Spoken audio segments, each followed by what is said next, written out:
Tens un racó dalt del món i postres de músic, amb què va guanyar el premi Maria Vaireda, i ha col·laborat en diversos reculls col·lectius: l'Angoixa del retratista, el Projecte de l'Ebre, Contes coordinats, l'Altre Nadal, Estius a l'Ebre i la Catosfera literària. Sí, bé, com tu dius, a l'abril del 2007 vaig començar aquest blog, impulsat una mica per altres companys i amics que tenien blogs, que deien que per a mi seria una eina molt bona, sobretot per a promocionar la meva vida com a escriptor. I, en fi, jo primer m'ho mirava així una mica de lluny, pràcticament no havia visitat cap blog, i un dia doncs entro, vaig fer clic en un blog que posava dalt, crear un blog, i al cap de 5 minuts ja tenia un blog, i això ja no tindria aturador. Com he dit, la meva idea inicial era promocionar les meves activitats d'escriptor, un escriptor que viu a la perifèria una mica i no era molt conegut. I una mica la truita s'ha girat i jo sempre dic que vaig anar a comprar una eina, no vaig anar a comprar un martell per a penjar un quadre. El quadre era la meva carrera d'escriptor i aquesta eina, aquest martell, era el blog. I al final el que he fet ha sigut penjar el martell. És una mica el que m'ha passat, perquè ara soc més conegut com a blocaire, que escriu, que no com a escriptor que és blocaire. Però, en fi, l'experiència és riquíssima i, sobretot, m'ha anat molt bé aquesta eina, perquè m'han sortit presentacions i els meus llibres han tingut repercussions arreu dels països catalans que sense el blog segurament hagués sigut impossible.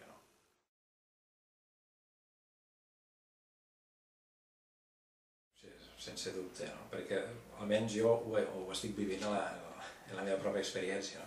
Els meus llibres, sense tindre un suport potser d'una promoció molt gran, s'han donat a conèixer arreu dels països catalans i gràcies a això. Molts blocaires que llegeixen llibres, independentment del meu, els comenten al seu blog i és un comentari que fan blocaires, anònims o no, que no tenen cap interès personal. Llavors la gent se'n fia d'aquests comentaris. I possiblement té més importància per a un llibre que el comenti determinat blocaire que no que surti a l'avantguàrdia, per exemple. Per tant, s'alimenten molt, el món dels blogs i el món dels llibres s'alimenten mútuament. Sí, hi ha casos de gent que té l'ànim, la voluntat d'escriure, troba a vegades que és impossible arribar a una editorial, però posa un blog, li serveix de pràctica, serveix perquè el coneguin, i hi ha hagut casos que han passat al paper.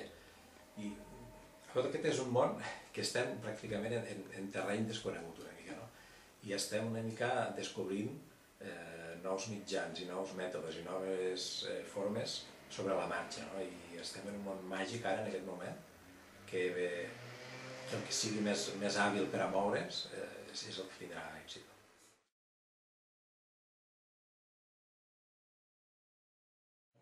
Sí, això és molt interessant també perquè el motiu de la primera trobada de blocaires que es va fer a Granollers al gener, el motiu que una de les taules era sobre literatura, doncs es va creure oportú que la gent enviés textos. Això es va crear pràcticament en 3 o 4 hores gràcies a la màgia dels blogs i dels correus electrònics, que en altres temps hauria sigut impossible. El Toni Ibáñez, que és del blog Entre Llum, que segurament tothom coneix, era l'encarregat de la taula de literatura de les jornades de la Catosfera. M'envia un correu un dia al matí i no ens coneixíem personalment, però diu, home, tu que tens molta activitat i també coneixes molta gent, què opines d'això? Com ho veus? En 2 hores vam quedar que faríem un llibre, vam trobar l'editorial i vam començar en marxa la maquinària d'aquest llibre. Com va funcionar? Doncs simplement es va fer una crida oberta a tothom que enviés un dels seus posts, el que consideressin el millor o el que volguessin.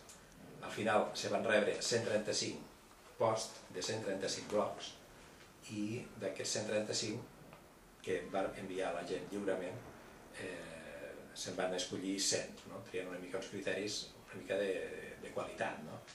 I aquests 100 posts són els que van formar aquesta antologia o m'agradaria més dir recull, perquè no es va fer una tria, el jurat no va fer una tria per tots els blogs en català, sinó que són els que es van presentar voluntàriament.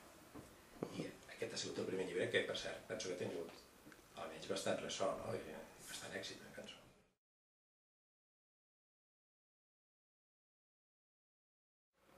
Bé, jo estic en un territori que són les Terres de l'Ebre, que també una mica també ens queixem d'això, una mica potser d'aquesta llunyania de Barcelona, que vulguem o no, és el centre que capitalitza tot aquest món cultural, i una mica més queixem, que Barcelona moltes vegades mira més cap al nord que cap al sud.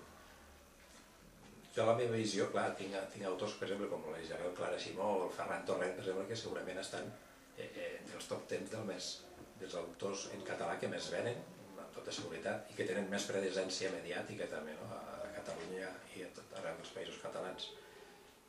És molt probable que aquesta distància a Barcelona pugui tenir certa influència, perquè moltes vegades els autors, per tenir més ressò, potser s'han hagut de desplaçar a Barcelona. Jo penso que actualment, precisament, amb mitjans com el blog, aquestes coses poden canviar.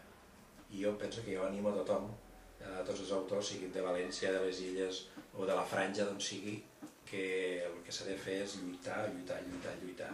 És l'única manera.